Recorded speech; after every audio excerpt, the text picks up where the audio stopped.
friends, welcome to my channel. എല്ലാവർക്കും ഇന്നലത്തെ എൻ്റെ സാമ്പാർ ഉണ്ടാക്കുന്നതിൻ്റെ വീഡിയോ ഇഷ്ടമായെന്ന് വിശ്വസിക്കുന്നു. ഇന്ന് ഞാൻ വന്നിരിക്കുന്നത് ഒരു കൂട്ടുകറിയുടെ റെസിപ്പി ആയിട്ടാണ്. ഓണത്തിനായാലും വിഷുവിനായാലും ഒഴിച്ചുകൂടാൻ പറ്റാത്ത ഒന്നാണല്ലോ കൂട്ടുകറി. അപ്പോൾ നമുക്ക് എങ്ങനെയാണ് കൂട്ടുകറി ഉണ്ടാക്കേണ്ടതെന്ന് നോക്കാം. കൂട്ടുകറി ഉണ്ടാക്കുന്നതിന് വേണ്ടിയിട്ട് ഞാനിവിടെ ഒരു കപ്പ് കടല എടുത്തിട്ടുണ്ട്. ഇത് ഞാൻ ഓവർനൈറ്റ് സോക്ക് ചെയ്ത് വെച്ചിട്ടുള്ള കടലയാണ്. ഒരു 8 മണിക്കൂറെങ്കിലും സോക്ക് ചെയ്ത് വെച്ചാൽ നമുക്ക് പെട്ടെന്ന് തന്നെ ഇത് വെന്ത് കിട്ടും. പിന്നെ ഞാനൊരു പച്ചക്കായ എടുത്തിട്ടുണ്ട്, നേന്ത്രക്കായാണിത്. ഇത് നമ്മൾ മുറിച്ചിട്ടിട്ട് ഒരു അരമണിക്കൂർ കുറച്ച് ഉപ്പിട്ടിട്ട് വെള്ളത്തിലിട്ട് വെച്ചിട്ടുണ്ടെങ്കിൽ അതിൻ്റെ കറയൊക്കെ പെട്ടെന്ന് പോയി കിട്ടും. അങ്ങനെ എടുത്ത് വെച്ചിട്ടുള്ള നേന്ത്രക്കായാണ്. പിന്നെ ഒരു ചേന ഒരു കഷ്ണം എടുത്തിട്ടുണ്ട്, ഒരു മീഡിയം സൈസിലുള്ള ചേന എടുത്തിട്ടുണ്ട്. പിന്നെ ഒരു തേങ്ങ എടുത്തിട്ടുണ്ട്. ഇതാണ് കൂട്ടുകറി ഉണ്ടാക്കാൻ ആവശ്യമായിട്ടുള്ള മെയിൻ ഇൻഗ്രീഡിയൻസ്. ബാക്കി ഞാൻ ഉണ്ടാക്കുമ്പോൾ പറയാം.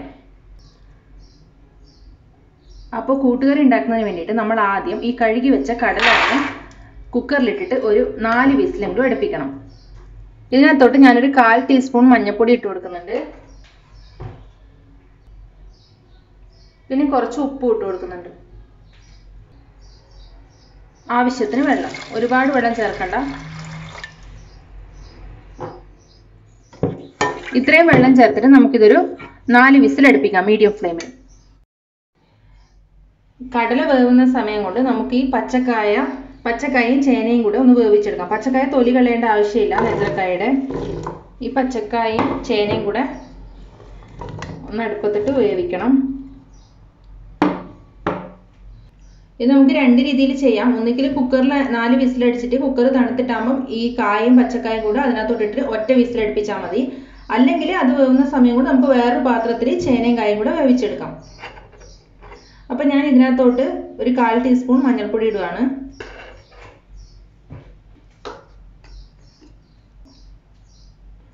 ഒരു 1/2 ടീസ്പൂൺ മുളക് പൊടി,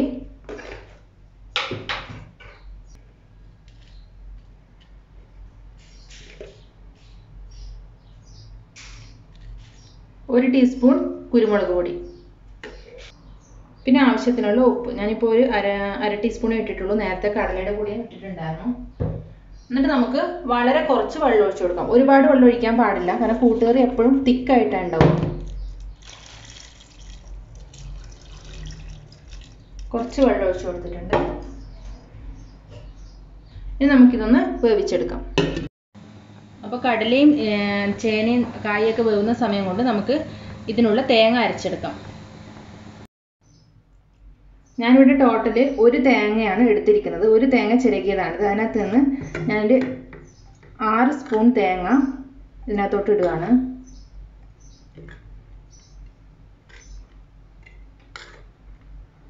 ബാക്കി നമുക്ക് കടുകിൻ്റെ കൂടെ ചാലിക്കുമ്പോൾ ഫ്രൈ ചെയ്തിടാനായിട്ട് ഉള്ളതാണ്. അപ്പോൾ 6 സ്പൂൺ തേങ്ങ ഞാൻ ഇതിനകത്ത് നിന്ന് എടുത്തു.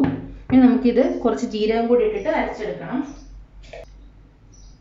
ഒരു 1/2 ടീസ്പൂൺ ജീരകം കൂടി ഇടുവാണ്. എന്നിട്ട് വളരെ കുറച്ച് വെള്ളം ഒഴിച്ചാൽ മതി. എന്നിട്ട് നമുക്കിതൊന്ന് അരച്ചെടുക്കാം. പേസ്റ്റ് പോലെയൊന്നും അരക്കണ്ട, ജസ്റ്റ് ഫ്രഷ് ആയിട്ട് അരച്ചാൽ മതി.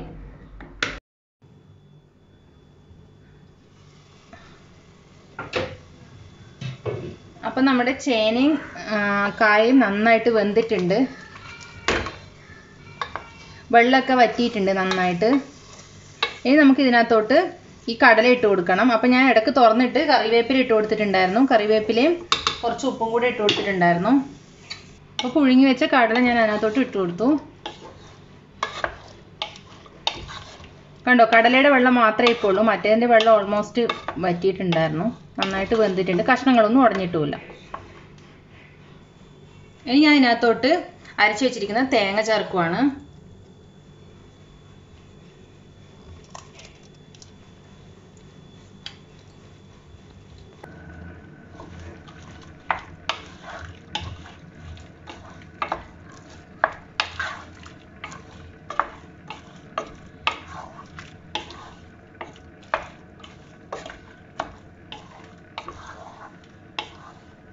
ഇതിനി ഈ തേങ്ങയൊക്കെ ഒന്ന് നന്നായിട്ട് വന്നിട്ട് നന്നായിട്ട് തിളക്കട്ടെ. ഈ സമയത്ത് വേണമെങ്കിൽ നമുക്ക് ഉപ്പ് നോക്കിയിട്ട് ഉപ്പ് ഇട്ട് കൊടുക്കാം. അല്ലെങ്കിൽ എരിവ് നല്ലോണം കുറവാണെങ്കിൽ കുറച്ച് കുരുമുളക് പൊടി ഇട്ട് കൊടുക്കാം.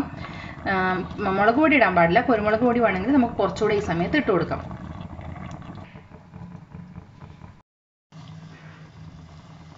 അപ്പോൾ തേങ്ങയൊക്കെ നന്നായിട്ട് കുക്കായിട്ട് നമ്മുടെ കൂട്ടുകറി ഇവിടെ റെഡി ആയിട്ടുണ്ട്. ഒട്ടും തന്നെ വെള്ളമില്ല. ഇങ്ങനെയാണ് കൂട്ടുകറിയുടെ പരുവം. ഇനി നമുക്ക് ഇതിനകത്തോട്ട് കടുകും തേങ്ങയൊക്കെ ചാലിച്ചിടണം. അപ്പോഴാണ് കൂട്ടുകറിയുടെ യഥാർത്ഥ ടേസ്റ്റ് വരിക. ഇനി നമുക്ക് കൂട്ടുകറിയിലോട്ട് കടുകും തേങ്ങയൊക്കെ ചാലിച്ചൊഴിക്കാം. അതിനുവേണ്ടി ഞാനൊരു പാൻ വെച്ചിട്ട് 3 ടേബിൾ സ്പൂൺ വെളിച്ചെണ്ണയാണ് ഒഴിച്ചിരിക്കുന്നത്. അതിനകത്തോട്ട് കുറച്ച് കടുക് ഇട്ട് കൊടുക്കുകയാണ്.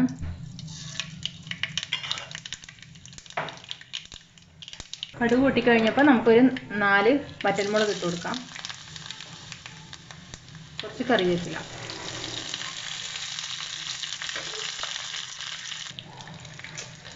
ഞാൻ നേരത്തെ എടുത്തു വെച്ചിരിക്കുന്ന ബാക്കിയുള്ള തേങ്ങ ഇതിനകത്തോട്ട് ഇട്ട് കൊടുക്കുകയാണ്.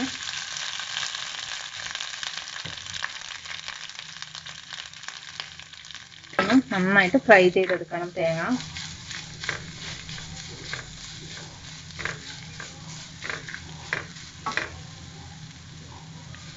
കൂട്ടുകറിയുടെ ടേസ്റ്റും കളറും എന്ന് പറയുന്നത് ഈ തേങ്ങ ഫ്രൈ ചെയ്തിട്ടുള്ളതാണ്. തേങ്ങ ഇവിടെ നന്നായിട്ട് ഫ്രൈ ആയിട്ട് വന്നിട്ടുണ്ട്. ഈ കളർ കിട്ടണം നമുക്ക്, എന്നാൽ മാത്രമേ അതിൻ്റെ ടേസ്റ്റ് ഉണ്ടാവുള്ളൂ. ഇനി നമുക്കിത് കൂട്ടുകറിയിലോട്ട് ഇടാം.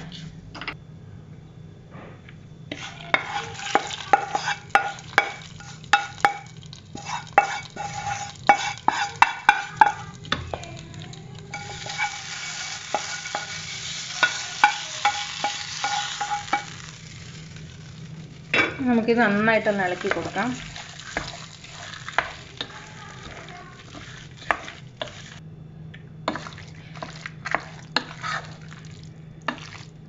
അപ്പം നമ്മുടെ സദ്യ കൂട്ടുകറി ഇവിടെ റെഡി ആയിട്ടുണ്ട്.